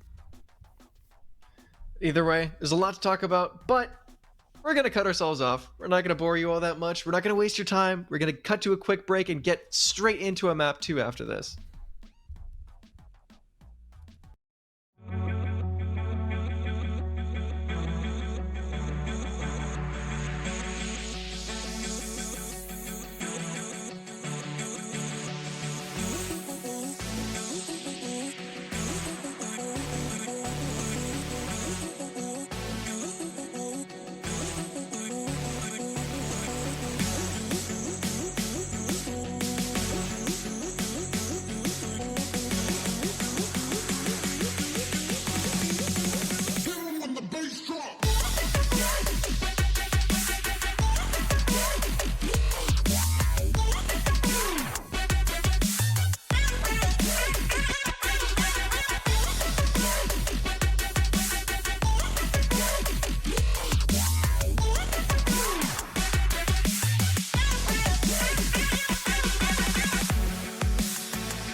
Los Angeles Comic-Con is back at the LA Convention Center December 1st, 2nd, and 3rd. Meet stars from hit movies and TV series like Matt Smith, Jamie Campbell Bower, Elijah Wood, Sean Astin, Rainn Wilson, and so much more. Shop over 800 exhibitors and artists. Experience the vibrant cosplay community and immerse yourself in the gaming and anime hall with tournaments for Mortal Kombat and Street Fighter all weekend long. Get your tickets for LA's favorite comic, gaming, anime, and pop culture convention at ComicConLA.com. Welcome back. Midway through our best of 3 between Lebanon Valley and Kennesaw State University. It's safe to say that KSU very content with how this map opened up and how it concluded as well, how the series as a whole has opened up. A 7-0 game score for them and 1 map through. Lebanon Valley still yet to get around. Plenty were close, but couldn't quite drag a single one across the finish line in a very KSU-filled highlight reel. As the, well, safe to say, been a very happy day to start for them, and perhaps the playoffs not quite as competitive as they had maybe been expecting on map 1. They had a lot of good looks. They had a lot of good ideas. They went for an SSG roam for the basement. And it was the first round, and then in the third round as well that we were kind of talking about. Oh, you know, this is interesting. It's good to see SSG roam still alive, still kicking, and that with the Solus, that might be interesting. That might be a good look. And then it all just fell apart every single time with the late execute. Every single time they said 3-2-1. Every time they just sent players down hatches, it always worked. They got plant down an astounding amount of times. Remember you pointing that out and saying, we never see that. We never see a team prioritize plant, prioritize the diffuser, and it worked out for them. 7-0, like we were talking about. Going into the second map of Border, things are going to be even more hectic. Executes are going to be even more easy for Kennesaw State. Yeah, well, and while we're headed to Border, I'm not sure how close the Border is geographically to Los Angeles, but you know what goes on in Los Angeles? LA Comic Con. Not my best segue, but we'll run with it. LA Comic Con is producing an expansive and exciting gaming, esports, and anime experience in the West Hall of the Los Angeles Convention Center from December 1st to 3rd. Your pass gets you access to gaming stage tournaments, stream studio, your favorite streamers, free play zone with the hottest PC and console games, and the mix with over 10 indie games with devs on site looking for feedback. Click the panel below and use the promo code LEVELUP for $5 off your gaming pass. You saw a little highlight reel of some LA Comic Con moments leading into from this break as well, coming in from the break into the highlight reel. You got to see some of that. If any of that looked appealing, definitely make the trip. I'm a bit too far myself, but would highly recommend as we make the trip over again to, I don't know where Border is, but we're going to Border between Lebanon Valley and Kennesaw State, and the first ban is Dokkaebi. Yeah, Dokkaebi getting taken off the board. That was something that was banned last map. That's something that both of these teams don't really like to play against, but so we won't be seeing it in this map. We won't be seeing Finka either for Lebanon Valley, taking that off the board for Kennesaw. They're on the defense first, but it's something that through their incredibly dominant attacking half, we saw Minehinder play it incredibly effectively, get trades, and be able to just cleave directly through the defense of Lebanon Valley. So taking that off the board makes a lot of sense, as well as the Solus, as well as the Fenrir. Yeah, very, very much a target ban. You're not even hiding that with the Minehinder. That's when you're bragging to your whole team about mine hiding, rather. Yeah, they target banned me. I'm that dangerous, guys. They needed to take my op off the board. And I guess we only really saw one attacking round from Lebanon, but I don't think they were big Finka fans themselves. So they choose to get their source of nades elsewhere from the gridlock, for example, and they'll run that into Border. And very destructible map. Not really running any soft destruction themselves other than the Ash breaching rounds, which typically aren't used for their soft destructive capabilities. Mostly just used to burn util and break things like keep barriers and deployable shields and all that jazz. And they've got the frag grenades from below, which will be quite helpful from Emporium, but other than that, not too much to speak of. Bomb located by attackers. And yeah, I mean, they do have an okay amount of soft breach depending on, that's one of the things about prep phase is you can't exactly see the secondary gadget choices. Almost every single one of these members, except for Gridlock, has access to those breach charges. I would be shocked if none of these members picked onto that. And even the Gridlock herself has a secondary shotgun in her pocket. Yeah, like we see Three of three them? of those members Wow. pop. No, you as soon as you said, "Oh, we don't see a lot of soft breach," I looked towards those operators and I was like, "Hold on a second. There's I, actually I, a lot of soft breach capability in the I didn't secondary think gadgets that- of these operators." I didn't think that everyone would be running that many. I mean, I think Ash I run soft breaching charges on, but other than that, normally it's like Claymores or Flashbangs or something else. Great start to this game for Lebanon Valley, by the way, as Hubert Plexios, the one to do it, was highlighting him, or them rather, a good bit last map, as Plexios was the highlight player, if you could try and name any, from Lebanon Valley, and gets the opening pick of Border. Bye-bye Meinheiden, so they target ban the Finka, and then they kill him really quick with Baby Exploder, getting aggressive to take down the Senate, and then even though the wall was just breaching around it open, is still allowed to push up, and then even castle barricades off the door into office. Left that one in pocket, so he made sure he used the barricade on a relevant doorway, and then Terra gonna use the MPX to take down Reliable. Oh, fantastic start for Lebanon Valley, but then instantly gets traded out by Kennesaw. 2 picks going their way, and 2 picks immediately onto very impactful kind of secondary support operators of the Thatcher, of the IQ. Now those cameras, those Valkyrie cameras that are placed down and can give so much information. You already see Meinheiden feeding a lot of that information. They're not able to be spotted, not able to be taken down. Who is going to be taken down? Plexios, the one member that we were talking about, and the rest of Lebanon Valley hit the deck as well. They all died. Everybody just went down. And Talking so about with that- talking about utility clear, and everyone just hits the deck. Yeah, exactly. It feels like that's kind of playing into what we were talking about, or at least what I mentioned at the end of the last map. Kennesaw might just be playing better today, like to a significant degree, to the point where they're able to just get away with that, where Lebanon Valley are trying to think really hard about what they want to do, and Kennesaw State can just take gunfights and win them, and that's all they really have to worry about. So they make their lives a lot easier by just being that skilled. If they do choose to lock in the Ying pick, I do like that selection, because that's a very easy way to kind of neutralize the opponent's gun skill by making sure they can't see anything, which it's frustrating to be on the receiving end of for sure. But hey, they chose to take Dokkaebi off the board. They could have removed the Ying, and that's something that Lebanon Valley want to use to their own advantage. They swapped off of it. Of course they did. Well, that was and I was just about to segue that into a point with the fact that this is one of those maps where you can just go in through windows and execute anytime you want to. Yeah, exactly. But yep, swapping out onto that Emporium, back on the Gridlock, back on those grenades, back on the I don't like cutting that off switch. of roam. They haven't really been roaming, or they have been roaming, but they haven't really been flanking in such a way that Gridlock helps out all that much. Ying is a fantastic pick for just getting onto site, because there's a window that looks directly onto site. Yeah, And when Gridlock- you're, Yeah, Oh, sorry. Yeah, you go. Gridlock doesn't really do all that much. That was the end. That was gonna be the end of my Okay, sentence. yeah. All right, well.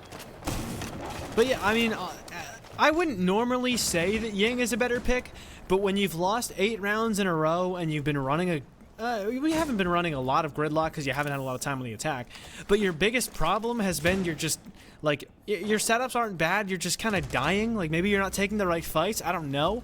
The one thing they're not having an issue with is opening Entry picks. picks. Plexios does it again. He did it a lot on Solus on defense. He's done it 2 times to open this map. However, 2 times in a row, it's been traded back, and then it was Oh, okay. almost made to be much worse for the attack. And it's not looking so bad for Lebanon Valley. They're effectively in a 2-on-3, as they can just swing around and get this finish. The push-up fast, though, is not expected from Meinheiden. He'll get another kill for the defense. We're back to 2-on-2, as Vonton and Meinheiden, the only ones left who can do a single thing, and they're going for top floor presence, leaving the site completely unoccupied.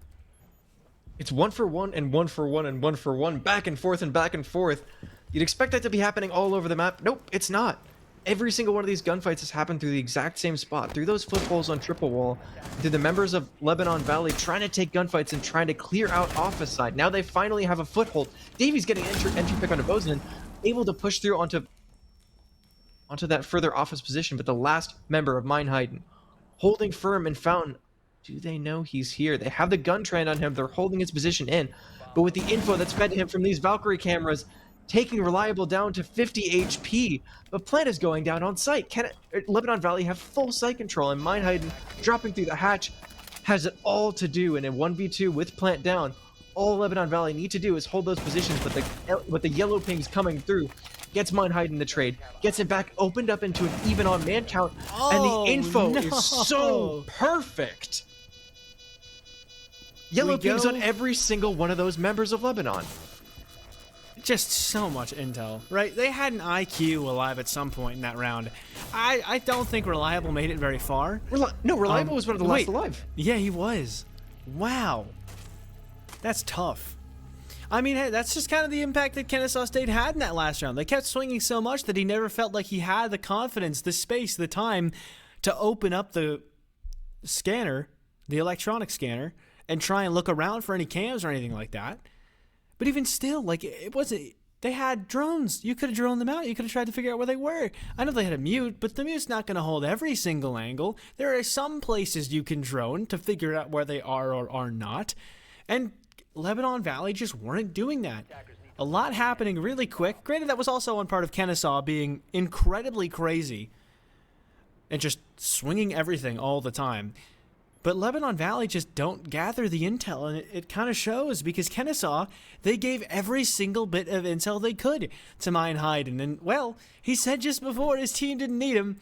I think you've just shown everyone, my friend, that you are an integral part of this KSU roster. One thing about the last map, one thing about this map, Kennesaw, starting out on the attacking side of Clubhouse and pick it up cleanly, 6-0 on their attacking half of a very defensive-sided map. This map leans attacking-sided, and they're 2-0. Are they going to do the exact same thing? I'm not sure. I am not sure. To keep it a buck. I keep throwing you these hypotheticals, but I just think it would be so crazy to have the exact same thing happen 2 maps in a row. Yeah, I mean, I'm doing it to you too. And the reason I say I'm not sure is because I don't want it to happen, right? Like, I'm hoping against hope. Not that I'm biased, but because I don't want to watch a team lose 14 rounds in a row after making it to a playoff. I would feel bad because I have empathy, and that makes me sad. So, like, that's just a disheartening thing to see. And so with that, Lebanon Valley just haven't given much reason to believe. There is only one thing they've been doing well at all today. And that's sometimes they're able to start rounds off with a lot of kills. They did it well last round. Plexios himself individually did it well in round 1. This round, though, they're not even going to get that far as Meinheiden opens things up with a kill. Prep to run out more onto the balcony. Gets intel that a drone is behind him. Will shoot that and then keep trying to put pressure on these players outside. And Reliable's just gone down. Emporium loses health too. Plexios is at least able to get 1. But doesn't have any help anywhere else.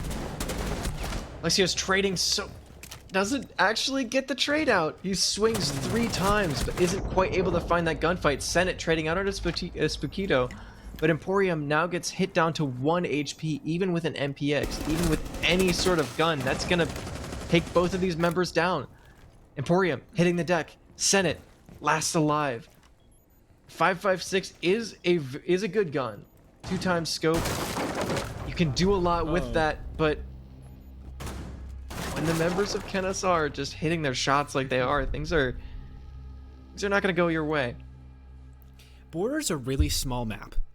Sometimes, if you're trying to enter in a place that's expected by the other team, and they have a good enough setup, you just need to say, you know what, we're going to enter somewhere else.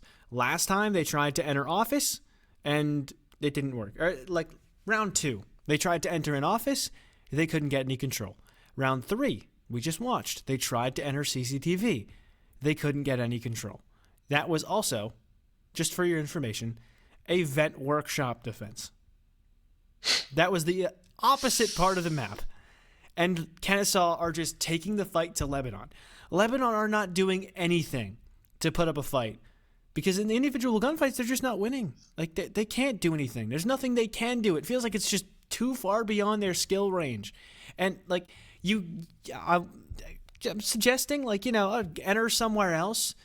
But if they have that much of a read on you, I don't know what. I'm not really sure what you could do with LVC. Like it kind of feels like we're grasping at straws, looking for advice. When at the end of the day, they're just not as good today.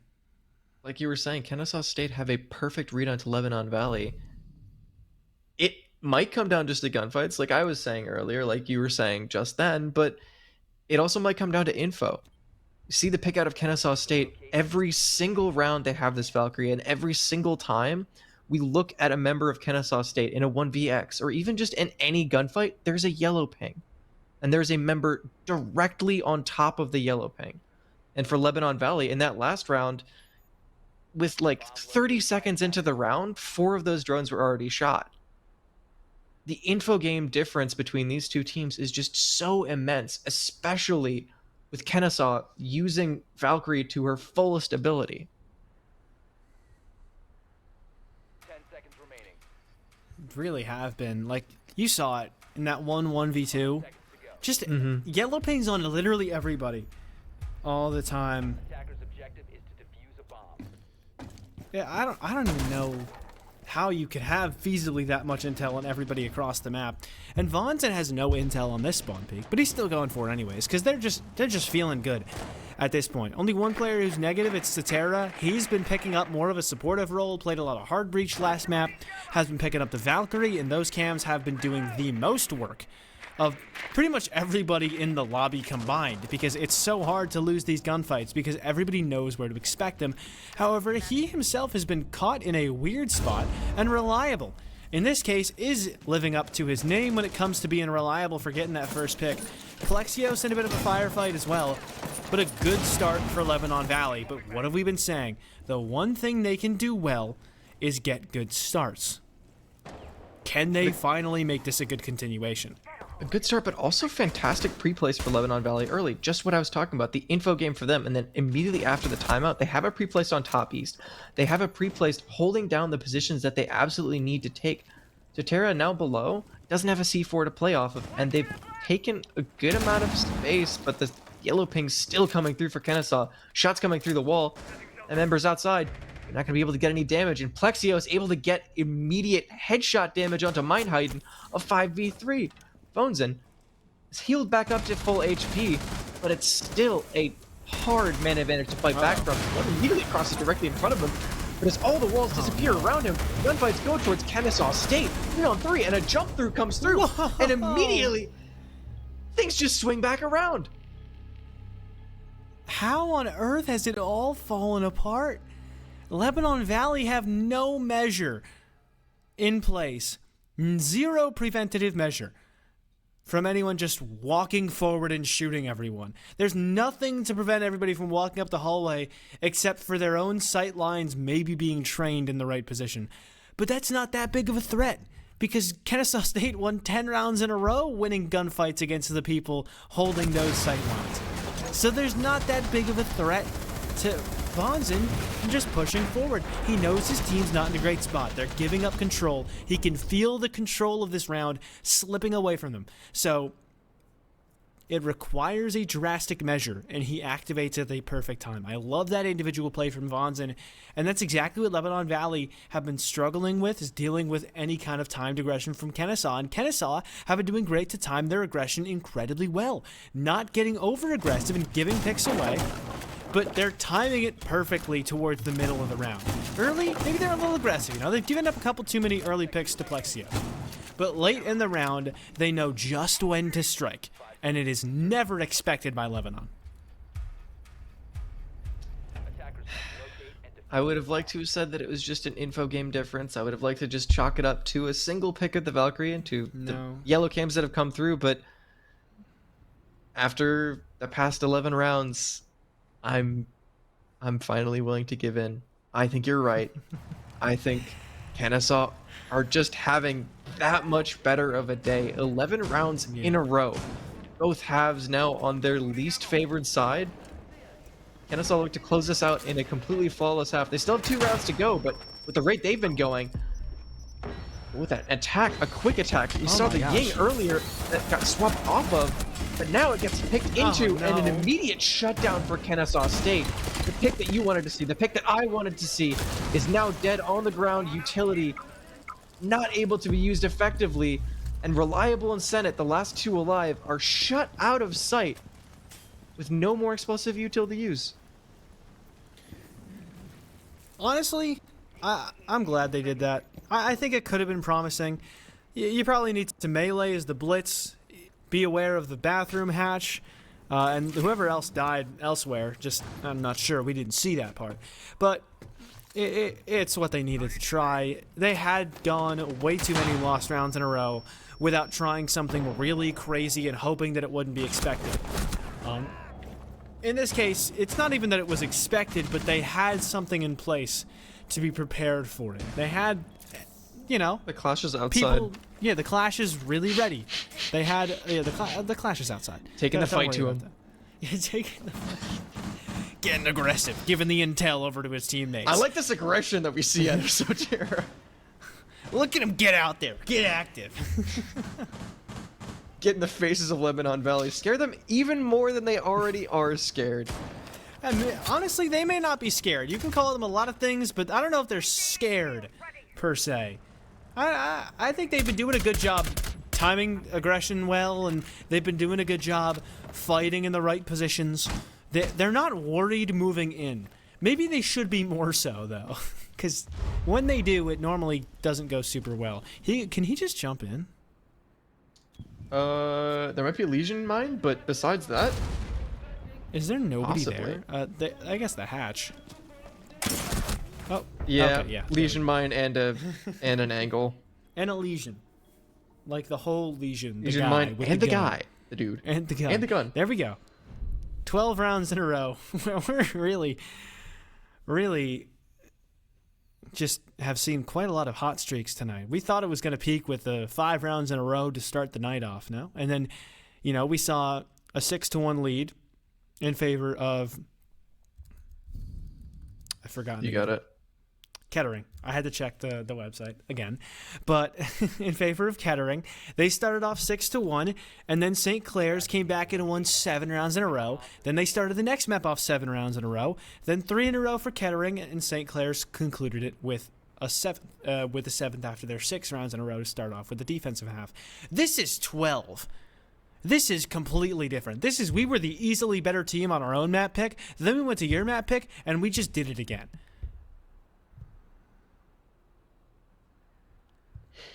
Anything you think that Lebanon could adjust at this point, or do we think it might just be over? Without the info that comes in from the Dokkaebi, without that info difference of their attacking side, 5 seconds left. gosh, and this is a very, very, very attacking sided map in any league, in any, like, even just in ranked. Relative to the other ones, yeah, absolutely. But the one thing you'll see defenders do that makes it uncomfy to attack if you're the wrong kind of attacker, and I know this firsthand because I hate attacking on this map, because defenders always do this, they'll get aggressive, they'll play in CC, they'll try and spawn peek, they'll run out constantly. This is a map where you can really do that, and if you do it to the right extent, the attackers are going to feel really uncomfortable, but also you're not giving them any chances to win the gunfights. That's exactly what Kennesaw are doing. They're getting aggressive enough to make Lebanon uncomfortable, but they're not giving away picks. Maybe they'll do it once. Lebanon have had the opening pick, I think, in 3 different of these rounds, because it was Reliable once, and then 2 times over it was Plexios. Other than that, Kennesaw have just been perfectly taming their aggression, perfectly using their intel, and there's been zero denial. We have seen so much IQ ran by Reliable, yet these Valcans are still running amok consistently across the map. Yellow Fingers galore, trying to make sure that the position is... Oh, that's A good shot. not yet. I thought that was going to be a Yana clone. I thought that was going to be them finding info and trying to play off of each other, but no.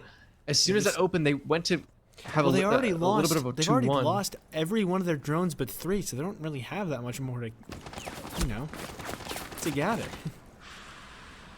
But not being able to play off of info, just being able to play off of these positions. Plexios walks himself into a crossfire. The pick for Reliable trades things a little bit further back, but the mid-round aggression for Mindheiden and the mid-round aggression for There it is Vonzen again. just completely clears it out. They're doing what they can, and they're coordinating attacks towards the right positions. They droned out that position of Mindheiden playing in Fountain, but instead of getting further info, instead of playing off of the Yana clone, they just send the Yana herself in. Yeah, and then they don't send another person to trade. They don't have somebody walking up 90 hall, because you probably couldn't. There's somebody playing towards box, but you're also pressuring the guy box. So just try it. Give it a shot. Don't just walk into the angles that they're expecting. Don't just rush in a way that's relatively easy to expect. Do little micro adjustments that aren't expected. That is the big thing that separates good players from great players. And these are good players on Lebanon Valley. We've seen them all hit some individually good shots. But the great players of Kennesaw State are finding good angles to push that aren't expected. Vonzen in round number, I want to say 4, but regardless. Vonzen last round, I think, did it. Mindheiden did it last round. These players are finding unexpected angles, unexpected spots to get aggressive that aren't prepared for, that Lebanon Valley aren't prepared for. Meanwhile, Lebanon Valley, they could have tried to walk up main hall on the guy who's sitting at Fountain and combine that with some pressure in from main wall, from office wall. I don't know if that would have worked, but it's something to try and play a trade, some kind of angle that maybe they didn't have anything adjusted for. They could have tried to walk in Archives balcony to pressure the site directly. Maybe they weren't adjusted for that. Try and find a little bit of, just try and find some kind of gap you can exploit to get into the building and then work your way from there. But they're on the defense now, so I guess that's advice is completely kaput. Now, the only advice I could give is don't die, and unfortunately, the Senate will not be following that this round. It's a fantastic angle from Kennesaw. Ooh, and a good trade back from Emporium. Taking down Baby Exploder, and that's a fantastic pick to trade back on. Senate with... And another 2 picks going to the side of Kennesaw. Yeah. My point is completely invalidated. Kennesaw in a 4v2 with plenty of utility to actually get that plant down, and another pick from Mindheiden. Match point, reliable in a 1v4. He's able to get a lot of damage out into Vozen, but now they know exactly where he is. He's the last to retake site. Gets the pick onto Mindheiden. Okay. The amount of damage that he has onto Vozen, this is very possible. He's looking to maybe play below with a C4. No, he needs to play aggressive. Get that gunfight. He does get a pick on a Spookido. It's a 1v2.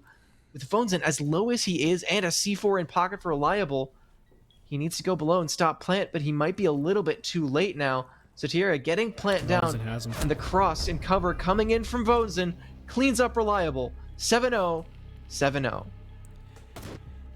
Not one round given up to the opposing side, as dominant as it could be for Kennesaw State, showing everyone that maybe they may have faltered from time to time in the group stage, but we are not in the group stage anymore, my friends. We are into big time show up or shut up Siege matchups, and it's safe to say that Kennesaw State showed up on game day today because they completely shut up any attempt at any kind of resistance from the Lebanon Valley squad. And again, saw a couple of promising rounds, some glimpses of hope, of something that could be quite promising for Lebanon Valley, but just too many times Kennesaw State were able to just take aggressive fights and end the round on their own terms, play the whole round out on their own terms, and just do everything that was not expected by LVC. When Lebanon Valley's utility clear was good, and when Lebanon Valley's utility work was good, Kennesaw State just ran at them and gunned them down. When Lebanon Valley's guns were activated and they were kind of putting Kennesaw State a little bit further on the back foot, those Valk cams came in clutch, and the utility game of Kennesaw State really came to play. It was just every piece of the way that you play this game was just better for Kennesaw State. Yeah. It's safe to say they were just the better team today, unfortunately for Lebanon Valley. And Irish, I know you're a very optimistic guy when you cast, but just hearing you at some point in the round just go, I think they're just a better team today. That's when I kind of realized that I think it was just Kennesaw State being the better team today. Because maybe I could have given up on them too quick. I may do that. I have a little bit of a tendency to do that sometimes.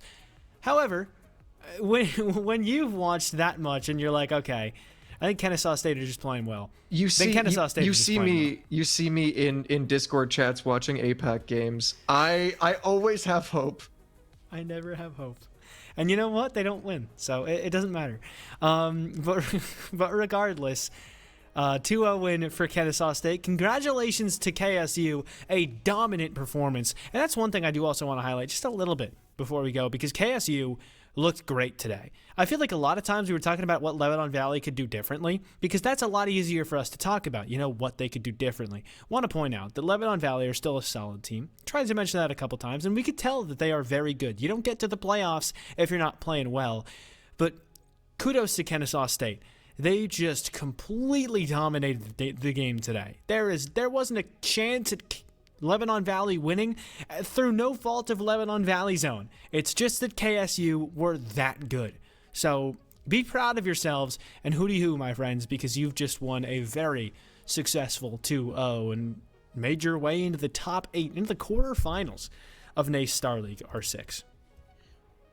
And with that win, we're going to have one of the winners on the line. We're going to be able to have a quick interview with you as well.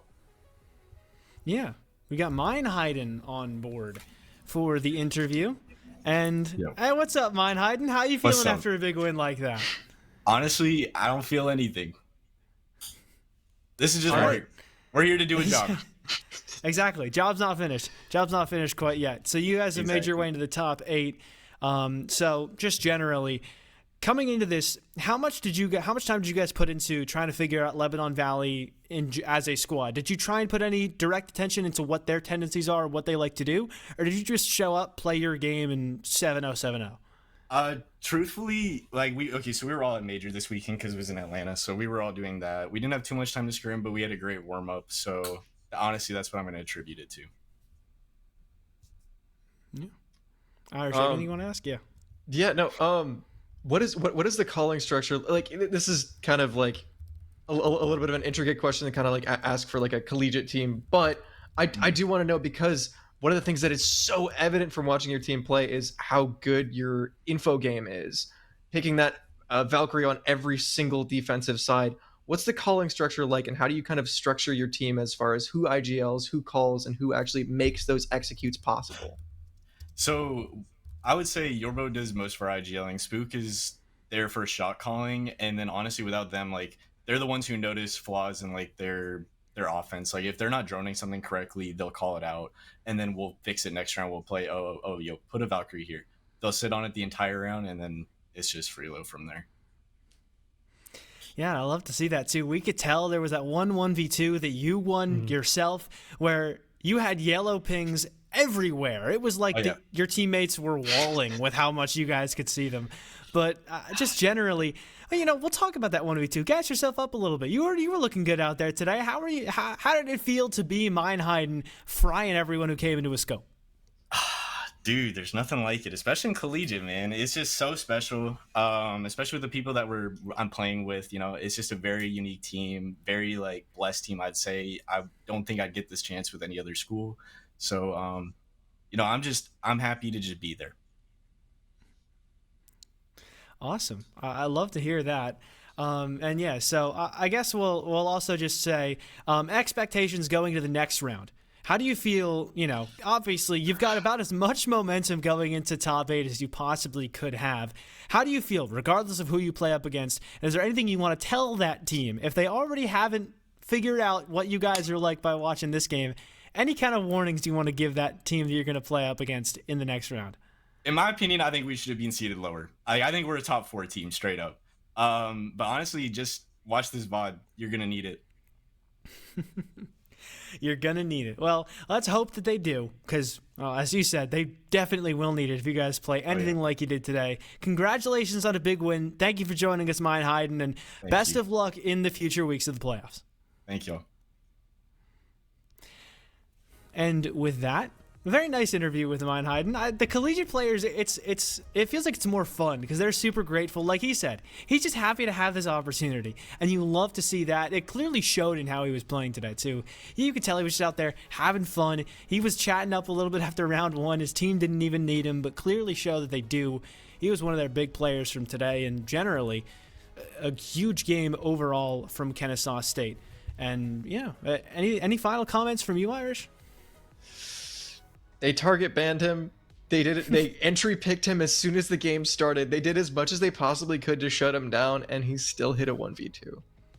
Wow. And then having him on the line still be like, yeah, my team is great. This is great. Playing with them is fantastic. There a little bit of venom coming in to say like, you guys are gonna need to watch this VOD. But still, yeah, no. He's not wrong. They will need to watch it. Yeah. Whoever plays up against this team is going to need to prep.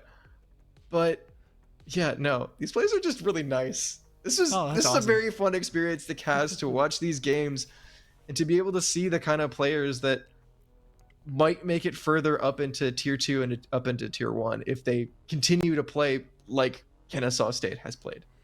Yeah, absolutely. And don't want to forget about Lebanon Valley. Congratulations to them on a playoff berth at all, as it's no easy feat to get there. But congratulations to Kennesaw State on getting to the playoffs. Thank you all for tuning in. And as always, thanks to our sponsors for helping bring this season of NACE Star League to life. CDW Alienware, thank you. Pizza Hut, Extra Life, Monster Energy, Dunkin', Mavix, Odyssey Mushroom Elixir, U.S. Army, ROTC, and LA Comic Con. Thank you all for helping make this season as wonderful as it has been. We'll be back soon with the next round, or another day, with the next round of the Siege playoffs. But until then, thank you so much for joining us, and we hope to see you soon.